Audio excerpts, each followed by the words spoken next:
Modéstia 1. Em um hadith encontrado em Jami' at-Tirmidhi, número 2458, o santo profeta Mohammed, que a paz e as bênçãos estejam com ele, aconselhou que mostrar verdadeira modéstia a Allah, o Exaltado, envolve guardar a cabeça e o que ela contém, e proteger o estômago e o que ele contém, e lembrar da morte frequentemente. Ele concluiu declarando que quem pretende buscar a outra vida, deve deixar os adornos do mundo material. Este hadith prova que a modéstia é algo que se estende além das roupas. É algo que abrange todos os aspectos da vida.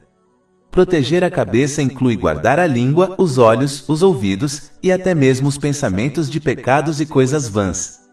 Coisas vãs são importantes para evitar, pois serão um arrependimento para uma pessoa no dia do julgamento, e geralmente são o primeiro passo para cometer pecados.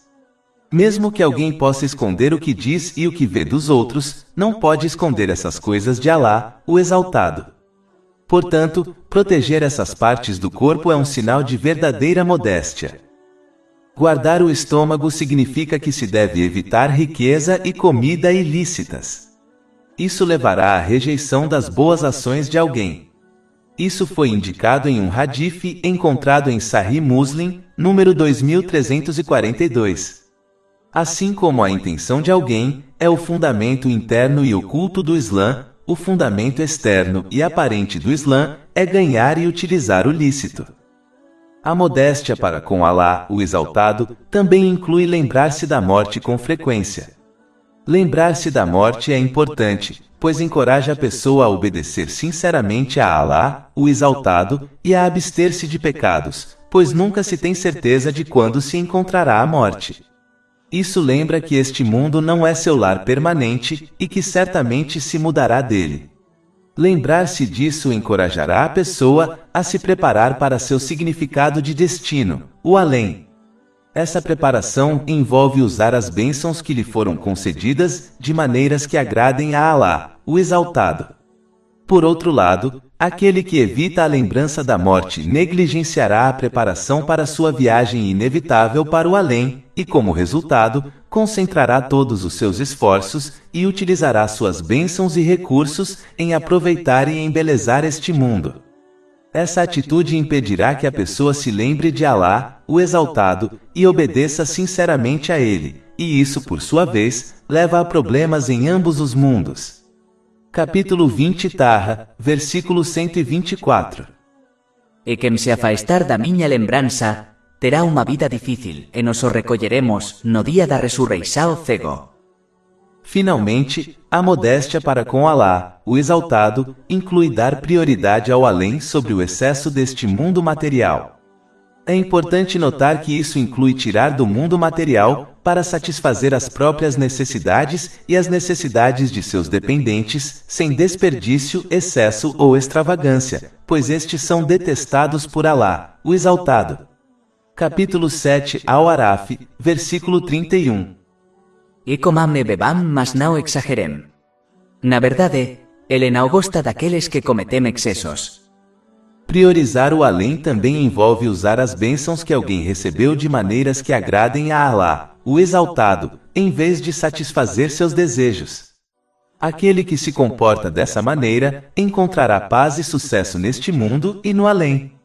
Esse sucesso e paz são, portanto, obtidos apenas priorizando o além, em vez de aproveitar os aspectos desnecessários deste mundo material. Capítulo 16 An-Nahl, versículo 97.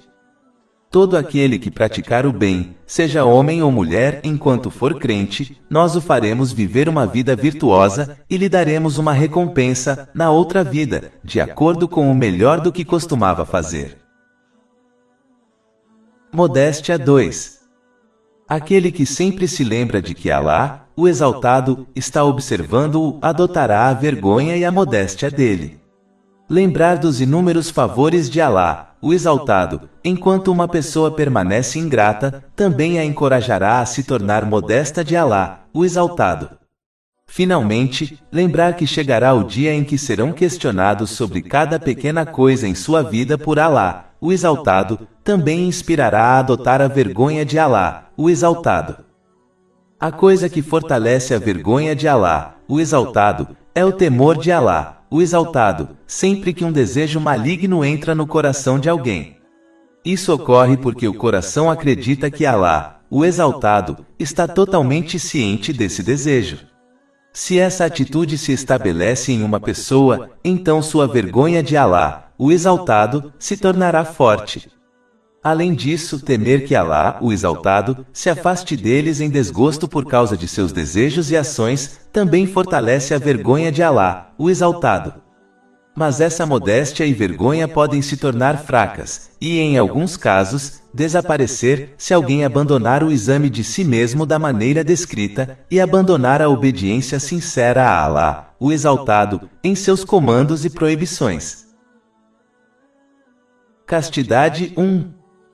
Em um longo hadith encontrado em Sahih Bukhari, número 6806, o santo profeta Mohammed, que a paz e as bênçãos de Alá estejam sobre ele, mencionou 7 grupos de pessoas que receberão sombra no dia do juízo final por Alá, o Exaltado.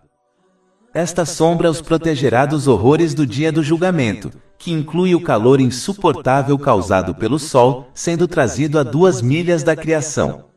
Isso foi avisado em um hadith encontrado em Jami' et-Tirmidhi, número 2421.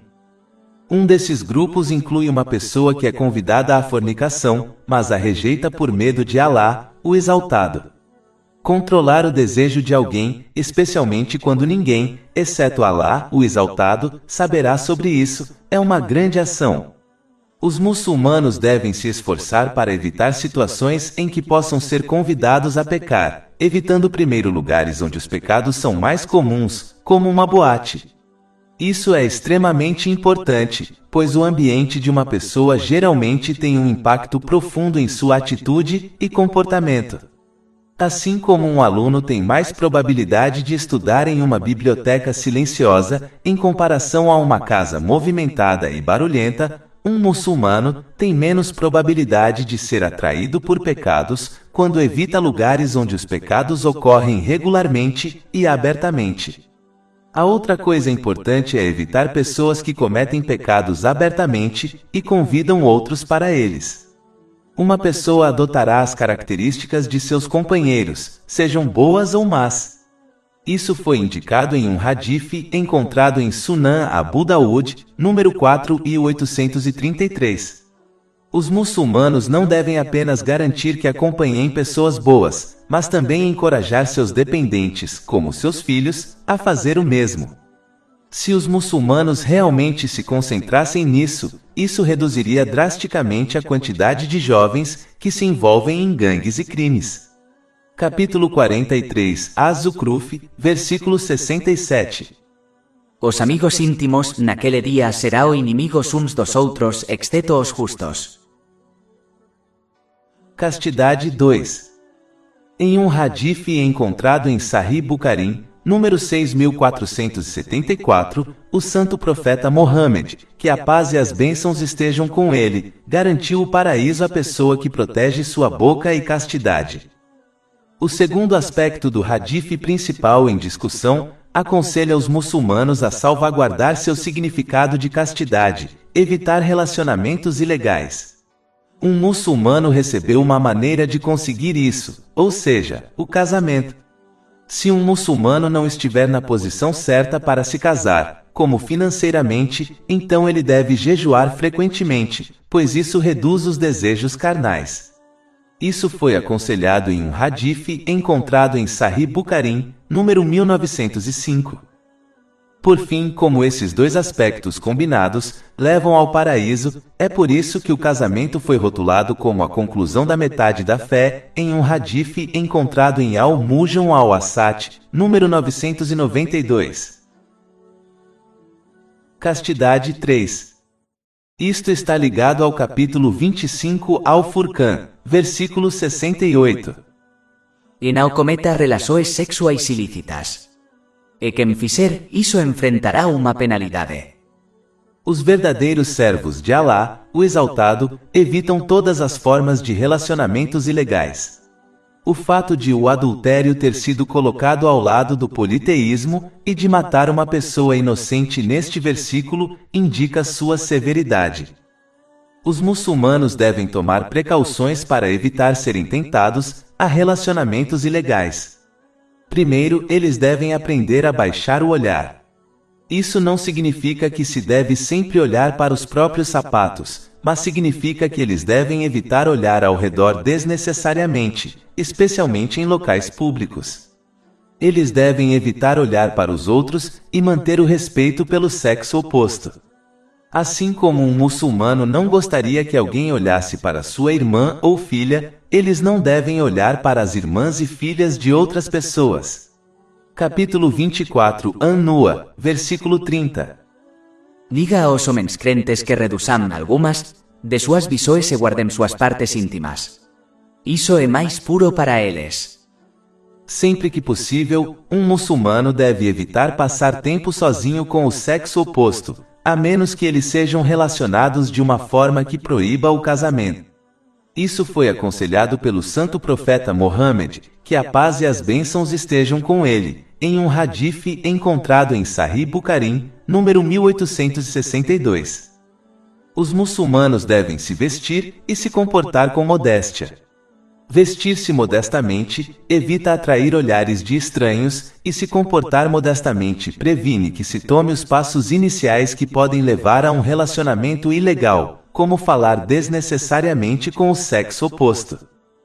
Entender as bênçãos de evitar relacionamentos ilegais é outra maneira de se proteger deles. Por exemplo, o santo profeta Mohammed, que a paz e as bênçãos estejam com ele, garantiu o paraíso para aquele que salvaguarda sua língua e castidade.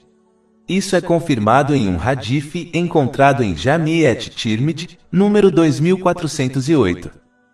Temer a punição de se envolver em relacionamentos ilegais também ajudará um muçulmano a evitá-los. Por exemplo, a fé se afastará da pessoa que está cometendo fornicação. Isso é confirmado em um hadith encontrado em Sunan Abu Daud, número 4690. Na realidade, um muçulmano não precisa de relacionamentos ilegais, pois o islamismo prescreve o casamento. Aqueles que não podem se casar devem jejuar frequentemente, pois isso também ajuda a controlar os desejos e ações. Isso foi aconselhado em um hadith encontrado em Sahih Muslim, número 3398. Castidade 4. Tive um pensamento que queria compartilhar. Alá, o Exaltado, incentiva o casamento e proíbe relacionamentos ilegais. Quando um casal não é verdadeiramente devotado um ao outro, como um casal casado, então qualquer dificuldade real que eles enfrentam levará a mais estresse emocional para o casal, pois eles não conseguem apoiar um ao outro corretamente. Entrar e sair de vários relacionamentos ao longo da vida, sem dúvida, tem um efeito prejudicial em sua saúde mental. Não é nenhuma surpresa que aqueles que se separam de seus namorados/namoradas, muitas vezes, acabam em aconselhamento.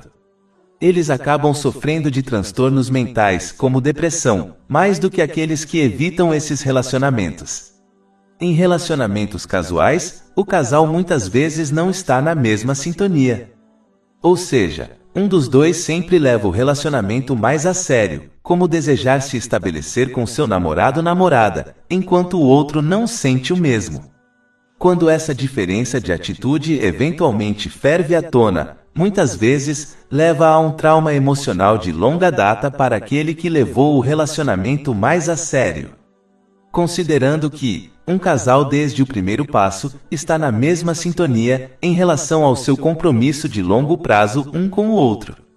Um casal é devotado um ao outro em todas as situações, quer enfrentem situações planejadas ou não, como ter filhos. Essa atitude é muito raramente encontrada entre casais normais.